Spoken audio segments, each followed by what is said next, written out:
नमस्कार, मी डॉक्टर साधना भोटे. आरोग्य साधना या माझ्या यूट्यूब चॅनलमध्ये आपणा सर्वांचं खूप खूप स्वागत आहे. आज मी तुम्हाला अशा काही सोप्या सोप्या सवयींविषयी सांगणार आहे की ज्यामुळे तुमचं वजन तर नियंत्रणात राहीलच, पण त्याचबरोबर तुमचं शारीरिक आणि मानसिक स्वास्थ्यही चांगलं राहील. सवय क्रमांक 1, जिथे शक्य असेल तिथे पायी जाणं प्रेफर करा. लिफ्टच्या ऐवजी पायऱ्यांचा वापर करा. जेवण झाल्यानंतर थोड्या वेळासाठी का होईना घरातल्या घरात वॉक करा. आणि फावल्या वेळात बसून फोन पाहण्यापेक्षा चालत चालत फोन पहा. सवय क्रमांक 2, बऱ्याचदा असं होतं की आपल्याला बाहेर जेवायला जाणं हे कंपल्सरी होतं. मग अशा वेळेस काय करायचं? एक्सेस कॅलरीज आणि जंक फूड याचं प्रमाण कसं कमी करायचं? कुठेही बाहेर जेवायला जाताना किंवा जंक फूड खाण्याआधी थोडंसं हेल्दी फूड खाऊन घ्या. त्यामुळे होईल काय, तुमचं पोट ऑलरेडी अर्ध भरलेलं राहील. त्यामुळे जंक फूड जास्त खाल्ल्या जाणार नाही आणि त्यामुळे होणारे साईड इफेक्ट हे काही प्रमाणात का होईना कमी होतील.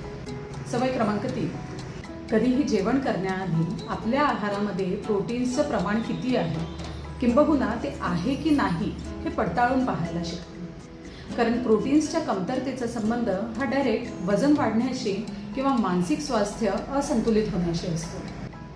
सवय क्रमांक 4, दिवसभरामध्ये सफिशियंट प्रमाणामध्ये पाणी प्या. कारण पाण्याच्या कमतरतेमुळे आपली पचनशक्ती मंदावते, आपल्याला फसवी भूक देखील लागते आणि त्याचबरोबर गॅसेसचा सुद्धा त्रास होत असतो. आणि आता 5वी आणि अत्यंत महत्त्वाची सवय, जी न करण्यासाठी आपल्याकडे कारणांची लिस्ट नेहमी तयार असते, ती म्हणजे व्यायाम करा. तुम्हाला व्यायाम आवडत नसल्यास योगासने करा. योगासने आणि व्यायाम दोन्ही करायला आवडत नसल्यास तुम्ही वॉक करू शकता, रनिंग करू शकता, डान्स करू शकता. पण अशी एखादी सवय रोज लावून घ्यावी ज्याने आपलं 20 ते 25 मिनिट शारीरिक हालचालही होईल आणि आपल्याला आनंदही मिळेल. तर या सवयी दिसायला जरी छोट्या असल्या तरी त्याचा परिणाम फार मोठा आहे. आज दिलेली माहिती आणि हा व्हिडिओ आपल्याला आवडला असल्यास माझ्या आरोग्य साधना या चॅनलला लाईक करा, सबस्क्राईब करा आणि शेअर करा. थँक्यू.